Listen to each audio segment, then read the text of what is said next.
억눌린 감정을 충분히 느껴주세요. 내면 아이를 달래주세요.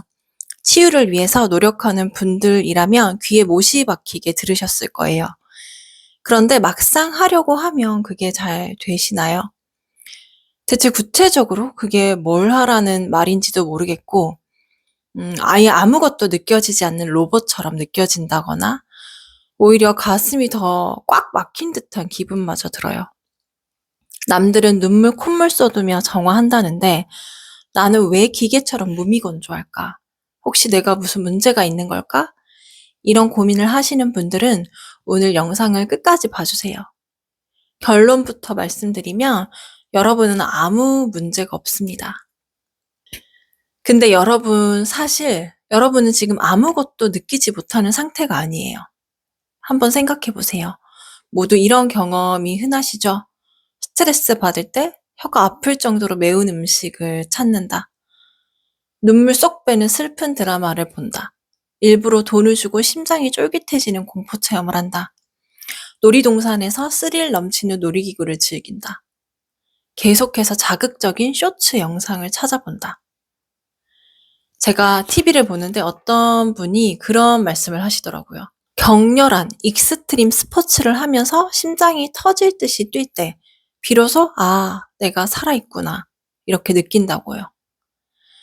우리는 못 느끼는 게 아니에요. 사실 그 누구보다 강렬하게 이 살아있음을 느끼고 싶어 해요. 다만 잔잔한 일상의 내면의 신호가 너무 희미해져서 아주 강력한 외부의 자극이 와야만 겨우 감각을 알아차리는 상태가 된 거죠. 이게 바로 내가 직면하지 않는 감정이 더 큰 감정으로 부풀려져서 우리 현실에 나타나는 그런 원리와 같아요. 이 지점에서 느껴주지 않아서 더 큰 일들, 잘못된 일들이 생기면 어떻게 하지라고 걱정하시는 분들도 계실 걸 아는데 이 부분에 대해서는 또 다른 영상에서 한번 다뤄볼게요. 자, 다시 돌아와서 왜 우리는 이렇게나 일상의 잔잔한 감정들을 느끼지 못하게 되었을까요? 제가 아주 중요한 비유를 하나 들어드릴게요. 이 비유만 제대로 이해하셔도 오늘 마음이 훨씬 더 가벼워지실 거예요. 경기를 앞둔 달리기 선수가 있어요. 그런데 사고로 다리뼈가 골절되는 큰 부상을 입었어요. 지금 걷기도 힘든 상태예요. 그런데 코치가 와서 이렇게 말해요. 야, 선수가 왜 누워만 있어? 일어나서 달려야 근육이 붙지. 네가 의지가 부족해서 그래. 당장 뛰어. 여러분, 이게 훈련인가요? 아니죠. 이건 폭력이고 학대입니다. 지금 감정이 도저히 안 느껴지는데 억지로 감정을 느끼려고 애쓰는 것. 그게 바로 부러진 다리로 달리려고 하는 것과 똑같아요. 우리가 감정을 느끼지 못한다, 무감각하다는 건요, 과거의 어떤 경험이든 환경이든 너무 큰 고통이나 두려움이 있었기 때문에 우리의 이 머리와 마음이 스스로를 보호하려고 감각을 차단해버린 상태예요. 너무 아프니까 살아남으려고 마음이 스스로에게 강력한 이 마취 주사를 놓은 거예요. 일종의 마음의 골절 상태인 거죠. 그런데 이 상태에서 억지로 슬픔을 끄집어내고 분노를 터뜨리려고 하면 우리 무의식은 어떻게 반응할까요?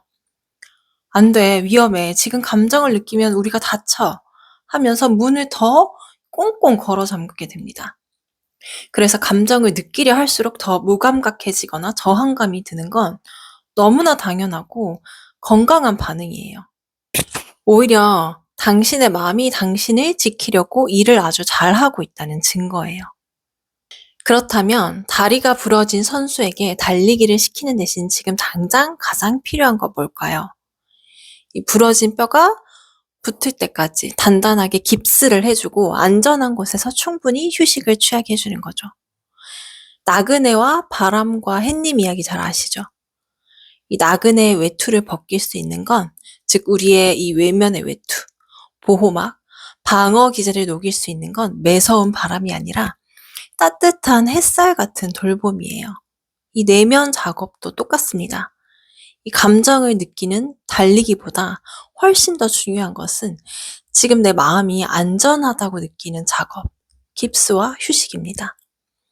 이 감정을 느끼는 것에 대해 우리가 다시 한번 알아야 할 것은 이 내면 아이로 대변되는 이 나의 무수한 생각들과 이 감정들이 아직 이 작업에 대해 안전함을 느끼지 못하고 있다는 거예요. 그래서 이것이 잘 안 되시는 분들은 이 감정을 느끼는 것보다 선행되어야 할 것이 있는데 이 바로 안전함에 대한 감각을 확보하는 것이에요. 그리고 무감각을 녹여주는 것. 이 두 가지가 먼저 이루어져야 해요. 이것을 하기 위해서 이렇게 한번 해보세요. 첫 번째로 에너지 높이기예요. 이 마음의 기초 체력을 높이는 거죠. 우리가 운동을 하려고 해도 몸에 기운이 너무 없으면 시작조차 하기 힘들잖아요. 마음 공부도 똑같아요. 이 내면의 핵심 신념을 바꾸는 깊은 작업을 하려면 일단 그것을 감당할 수 있는 이 마음의 기초 체력, 즉 에너지가 뒷받침되어야 해요. 그래서 첫 번째 단계는 나의 진동수를 강제로라도 끌어올리는 에너지 응급 처치입니다. 여기에는 다양한 것들이 있는데 만트라, 로자리, 기도문, 화법문, 연불, 본인이 거부감 없이 끌리는 것이라면 무엇이든지 가능해요. 중요한 건 직접 말소리를 내서 읽어보는 거예요. 이 내 목소리의 파동이 나의 이 몸과 공간을 고진동의 에너지로 변환시키는 작업이기 때문이에요. 물론 가장 중요한 것은 이 내면의 정체성과 이 핵심 신념을 바꾸는 내적인 작업이에요.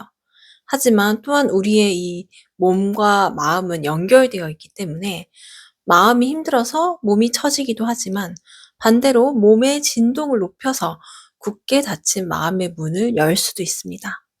마치 시동이 꺼진 자동차를 이렇게 힘으로 밀어서 엔진을 살리는 것처럼 이 외적인 개입을 통해서 이 내적인 작업이 수월해지도록 마중물을 붓는 과정인 거예요.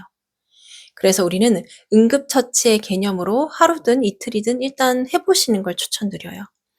저는 개인적으로 최소한 3일에서 9일 정도는 해보기를 추천드리는데 매일 15분 이상씩 이런 소리로 에너지를 높이는 작업을 병행해 보는 거예요. 둘째로는 기분 좋은 감각, 저항이 적은 감각을 깨우기입니다. 지금은 당장 고통스러운 감정을 억지로 느끼려 하지 마세요. 자연 속에서 산책하기, 맨발 걷기, 아로마 향 맡기, 탕 목욕하기처럼 기분 좋은 감각부터 연습하는 거예요. 내 몸에게 이제 느껴도 안전해라는 신호를 먼저 보내주는 거죠. 감정 정화는 억지로 쥐어짜는 고통의 과정이기만 하면 지속하기가 너무 힘들어요. 평생 해나가야 하는 작업이니까 물론 무엇이든지 채찍과 당근 모두가 필요하지만 기본적인 태도는 나를 귀하게 대접해주고 다정하게 대해주는 접근이 되어야 해요. 안 느껴져도 괜찮아. 그동안 나를 지키느라 고생 많았어. 네가 편안해질 때까지 내가 기다릴게. 오늘부터는 자신에게 이 말을 먼저 해주셨으면 좋겠어요. 마음이 안전하다고 느끼면 이 감정은 적절한 때에 자연스럽게 흘러나오게 될 거예요. 서두르지 않아도 괜찮습니다.